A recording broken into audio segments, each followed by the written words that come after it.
De manière organisationnelle, comment ça s'est passé? Parce qu'on imagine que c'est un gros chantier de préparer presque une expédition. Oui, c'est un gros chantier. Bah, c'est ce que j'ai expliqué aussi hier à certaines personnes. C'est-à-dire que là, en l'occurrence, alors souvent, moi, je ne sais pas pourquoi, c'est un peu mystérieux. Il y a toujours le mystère qui ressort.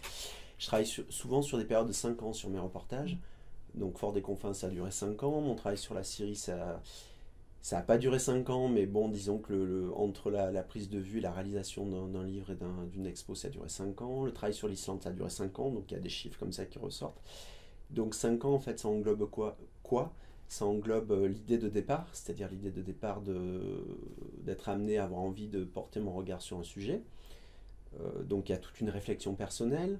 Après, en général, c'est moi qui impulse les projets, j'attends pas d'avoir ni une commande, ni, j'allais dire, d'un point de vue concret, les ressources financières pour démarrer. C'est-à-dire que j'impulse toujours le projet. Après, j'essaie quand même, une fois que je suis plus ou moins certain de la cohérence et de la pertinence du sujet, de trouver des soutiens institutionnels et financiers. Après, il y a les discussions avec toutes ces institutions. Après, il y a le travail de recherche historique, de cartographie, euh, quelques lectures effectivement dont on a parlé. Puis après, il y a le travail in situ. Et après, moi, je suis quelqu'un qui fait des allers-retours. C'est-à-dire que il y a des forts qui peuvent m'intéresser à un moment donné, pas m'intéresser à une autre période. J'ai besoin de... J'aime pas le one shot comme on dit, c'est-à-dire d'être sur l'idée première, mais j'aime bien m'approprier en fait l'édifice. Donc on rejoint toujours la relation humaine en fait, presque comme dans un couple où on a besoin de comprendre l'autre. Donc ça passe par des phases successives, du coup ça dure en fait pas mal d'années quoi. Donc tu as été amené à revenir Je suis plusieurs fois sur revenu cette info. ouais, successivement en fonction des lumières, en fonction de...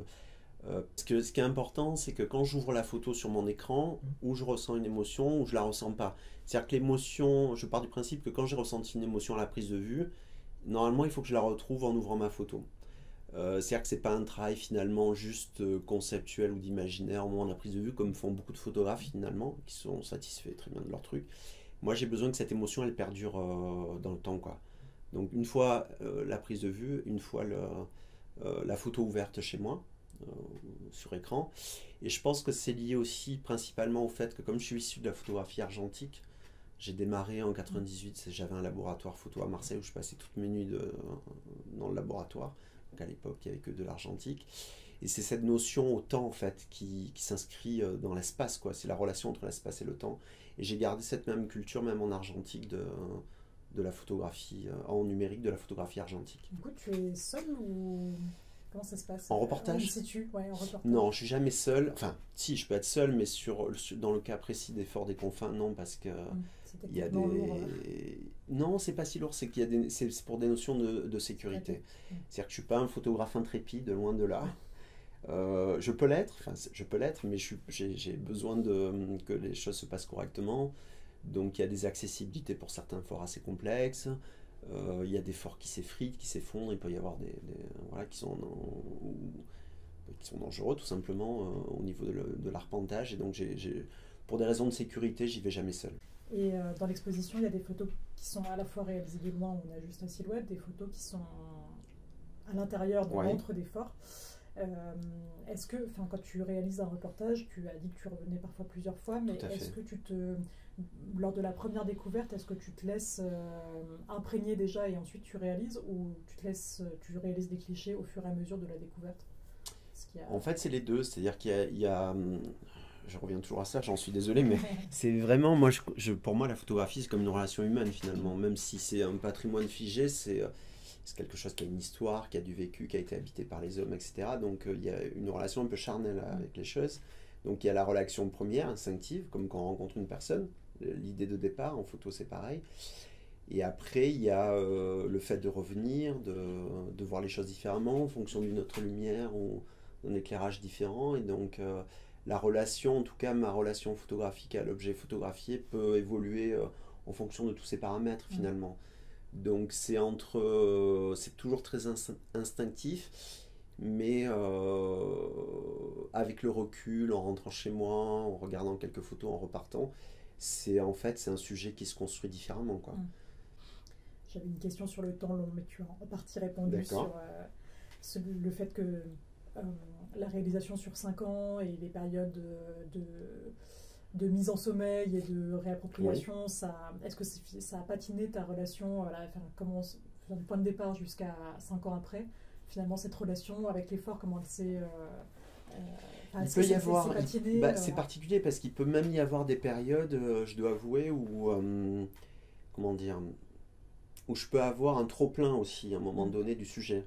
C'est-à-dire que si je suis amené à partir sur une période dans le fort, enfin photographier les forts, qu'après je reviens fréquemment, je peux avoir un trop-plein aussi, une espèce d'overdose quoi, du truc.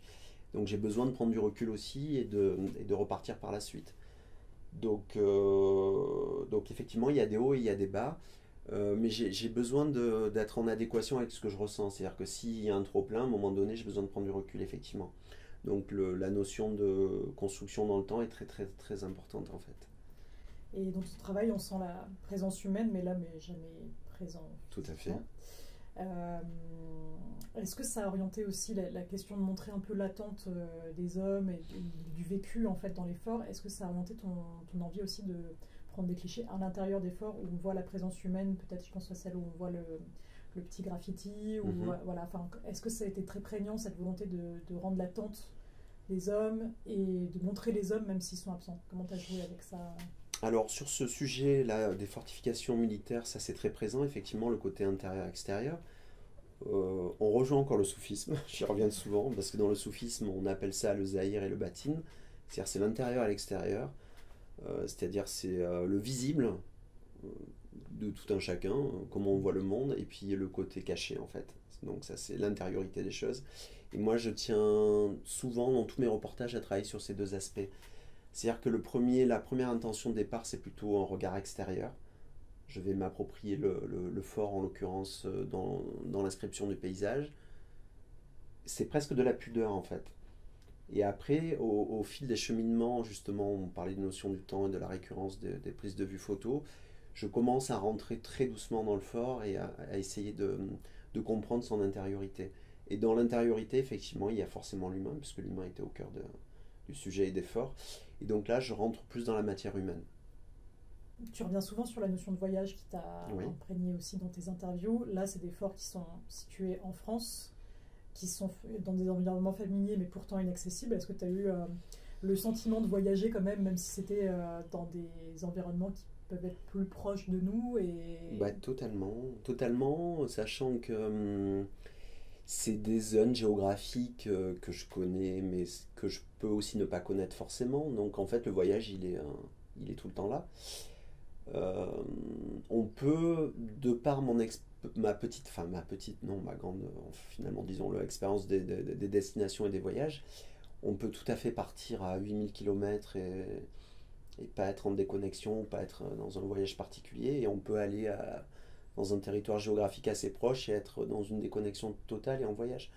C'est-à-dire que pour moi, le voyage est plus lié à la notion de comment est-ce qu'on ressent les choses plutôt que sur la distance géographique ou physique. Et donc là, en l'occurrence, sur ce type de reportage sur les forts des confins, je me sentais totalement dans un voyage imaginaire et lointain, quoi.